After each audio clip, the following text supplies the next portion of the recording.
با سلام به همه عزیزانی که این ویدیو رو تماشا میکنن.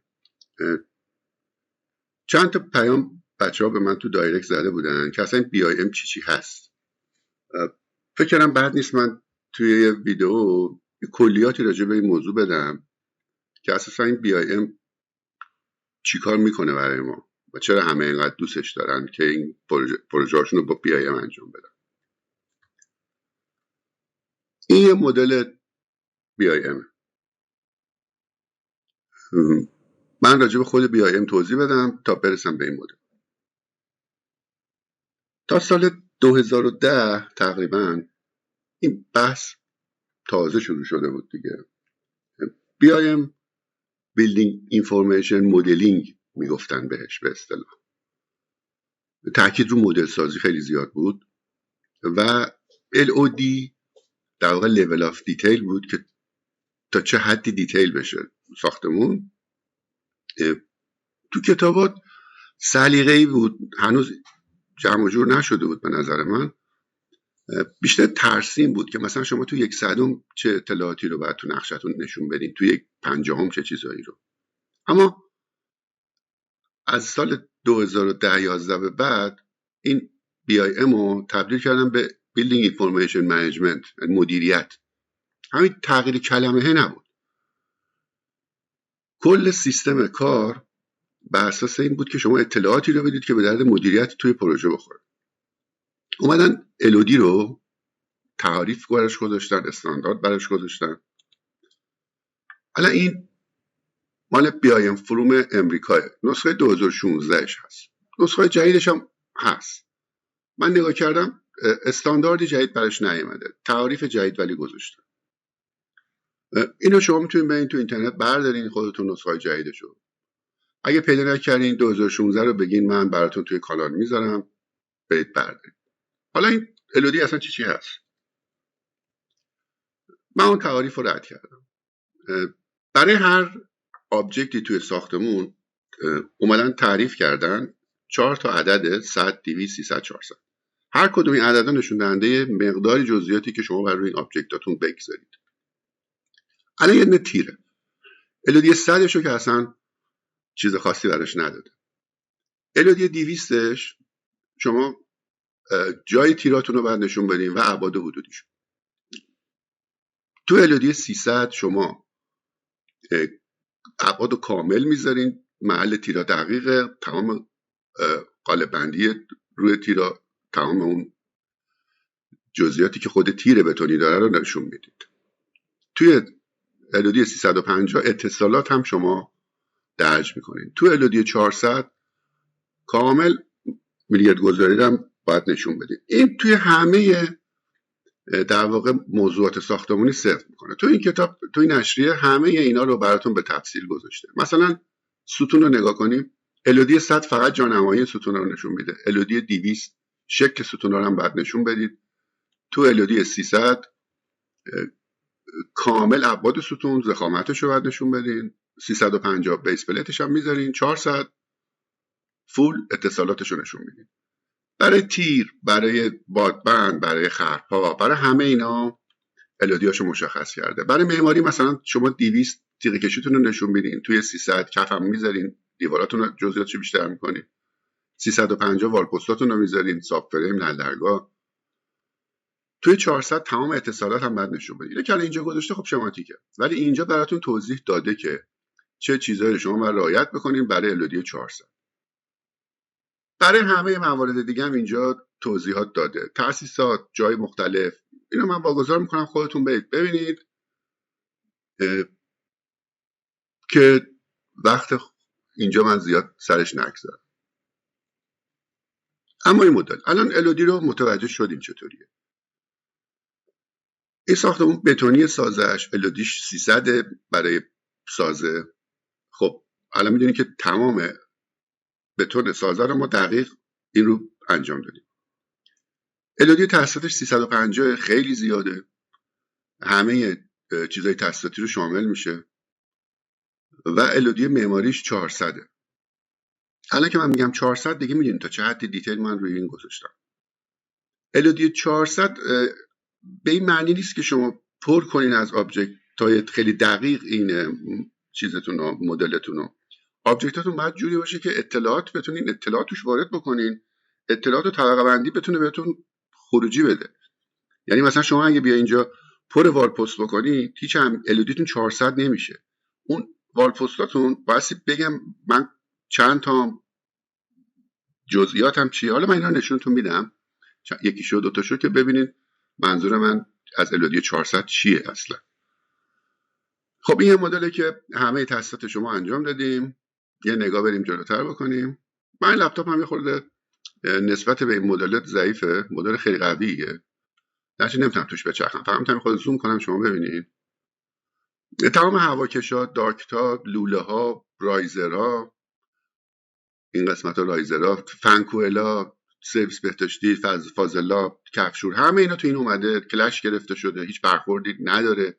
یکی از به اصطلاح مزایای این کار اینه که شما تمام برخورداتون رو مانیتور میتونین ببینید، یعنی به برنامه بگین برخوردار رو بهتون نشون بده و رفع کنید که کارگاه موقع ساخت به این نرسه که یه لوله خورد به یه تیری خورد به یه داکتی به یه چیزی. اینا همه رو توی این مرحله شما انجام میدید. ما توی ساختمون یه سری وال سکشن میزدیم، الان هم میزنیم، دیتیل میدادیم که هنوزم میدیم. اینا دیتیل های اجراییه، یعنی شما نقشه های اجراییتون سر جای خودش هست. نقشه های بیایم بعد بریم سراغ اون خصوصیت هایی که اون آبجکتتون داره. مثلا این یه لبه دستانداز همین پروژه است. خب یه خورده تکنیکی نورپردازی داره توش، ورقی داره که پانچه نور رو بده بیرون، ولی اینا حالا یه طرف. مثلا که شما همه قطعات باید کامل مشخص بشه. الان تمام این قطعاتی که روی این دیتیل من گذاشتم، تمامشون شماره گذاشتم، مشخصاتشو نوشتم، کامل همه اینا توی این هست. نقشه آهنکشیش رو من دادم اینجا، تمام تصمیمایی که ورقا رو باید نگه داره، شاسی فولادی، نحوه اتصالش به کف، این بتون رو دادم عقب، این از زیر چجوری وصل میشه، بعد پوششش که میاد چه شکلی میشه. اما از اون مهمتر گزارشایی که میده. الان تمام این تیپ این تراسا رو، لبه ها رو اینجا ما تیپ بندی کردیم، هر کدومو از این 6 تا، این 2 تا، یکی یه دونه. بعد که این کارو کردین شما میتونید بیاین گزارشاتون رو بگیرین. مثلا الان این مساله این تراساس به تفکیک تیپ تراس. الان این تراس تیپ 1، تمام اون اجزایی که اونجا دیدین شما، اسما T1 T1A، نام قطعه ها چیا هست، یه توضیح مختصری اگه داشته دادم. و مثلا 121 سانتی متر طول این قوطیه، تعدادش هم 5 تاست برای تراس تیپ 1.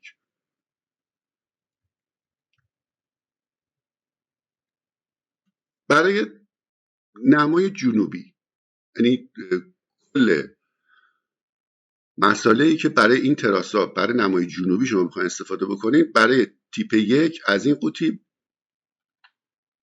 249 تا باید بگیره با این طول. از این یکی 121 سانتی متری 70 تا باید بگیره.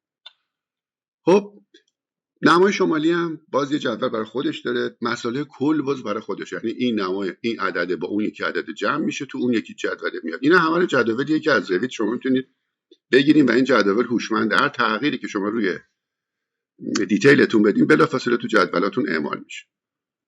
یه عدد درشتی هم اینجا میبینین، شناسه مسئله، در واقع این آیدی کد این متریاله. این خیلی عدد مهمیه. تو بیایم هم شما موظفی که برای هر مسئلهتون یک کد تعریف کنید. این عددها هر کدومشون نشونگر یک چیزیه برای من. این سیستم من خودم درست کردم برای خودم، نه که 10 تا سیستم رو دیدم که مثلا به این جا رسیدم که با نحوه کار کردنمون جور باشه. حالا به اینا که رسیدیم من نحوه کدگذاری اینا رو بهتون میگم. اما چه فایده‌ای داره این عدد؟ اولا که شما میتونید تمام این دسته‌بندیتون باید مرتب باشه. البته با این عدد شما میتونید که تمام این نوع متریال تو پروژهتون بیرون بیارید. یعنی بگید من چقدر قوطی دارم، از این نوع قوطی دارم برای کل پروژه. و اینکه این قوطی تو کجاها استفاده شده. یعنی دسته‌بندیتون باید شامل این چیزا باشه. در واقع وقتی که این کارو کردین میتونید برگه خرید داشته باشین، برگه شناسایی کالا داشته باشین. تمام اینا ریکورداشو میتونید خروج بگیرین از رویت، ببرین تو یه برنامه مثل اکسس بانک اطلاعاتی، اونجا فرم‌های مختلف داشته باشین، اینو به هم لینک کنین، تمام اطلاعات اینجا رو اونجا ببرین بذارین و برگه‌هایی که به استانداردهای BIM هست رو بتونید اونجا خروجی بگیرید.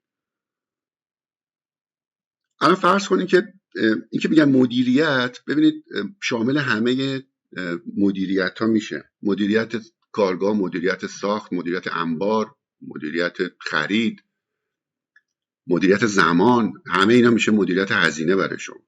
الان فرض کنید که مثلا مسئول خرید میخواد بیاد خرید کنه، روی مدل نگاه میکنه، مدلتون رو شما بس کردین به برنامه زمانبندی توی نویس، میفهمه که مثلا 3 هفته دیگه بعد شروع کنه این لبه ها رو درست کنه.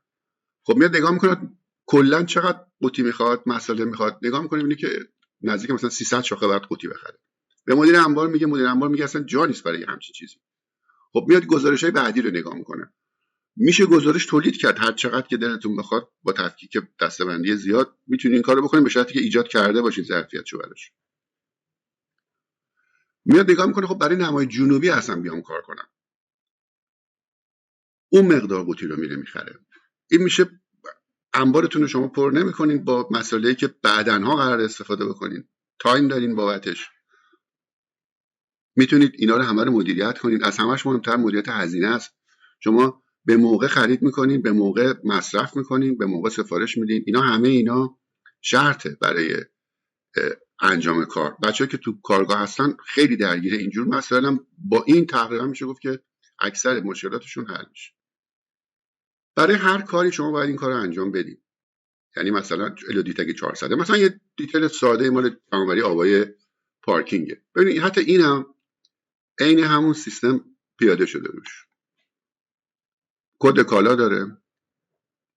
این کد که میگم هر آبجکتی مثل آیدی اون آبجکت، یعنی شما اگه ورق گالوانیزه 1 میل داری یه کد داره، اگه میشه 75 سنم یه کد دیگه، نیم یه کد دیگه، اگه گالوانایزش بشه آلومینیوم دوباره کدای خودشونو دارن. به خاطر اینه که من تاکیدم اینه که شما رو دیتیلا من دارم اینقدر تاکید میکنم که بعضیا میگن اینقدر دیتیل مثلا چه لزومی داره برای BIM. مثلا شما وقتی BIM میکنی رو لول اف دیتیل باید کار کنی. چطور میتونی دیتیل ندونی ولی سطح دیتیل رو بخوای تعیین کنی؟ در نتیجه تا دیتیلینگ رو خوب نتونین انجام بدین، متریال ها رو نشناسین، لایه ها رو نشناسین، خب نمیتونم من بیام سراغ این جور صحبت هایی که الان کردم باهاتون. یه شمای خیلی کلی بود از BIM. من بخوام صحبت کنم 5 برابر این ویدیو باید صحبت کنم، ولی خب هر کدوم به مرور بهتون میگم دیگه. پس دیتیلا رو جدی بگیرین. این ویدیوهایی که من میذارم توی یوتیوب رو کامل نگاه کنین، تو هر کدومش نکته‌ای هست برای اینکه بعدن که رفتیم جلوتر آمادگیشو داشته باشین که روش کار کنیم.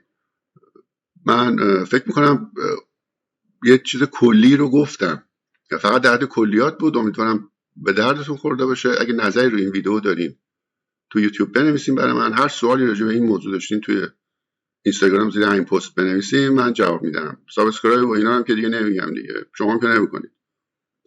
تا ویدیوی بعدی، خدا نگهدارتون.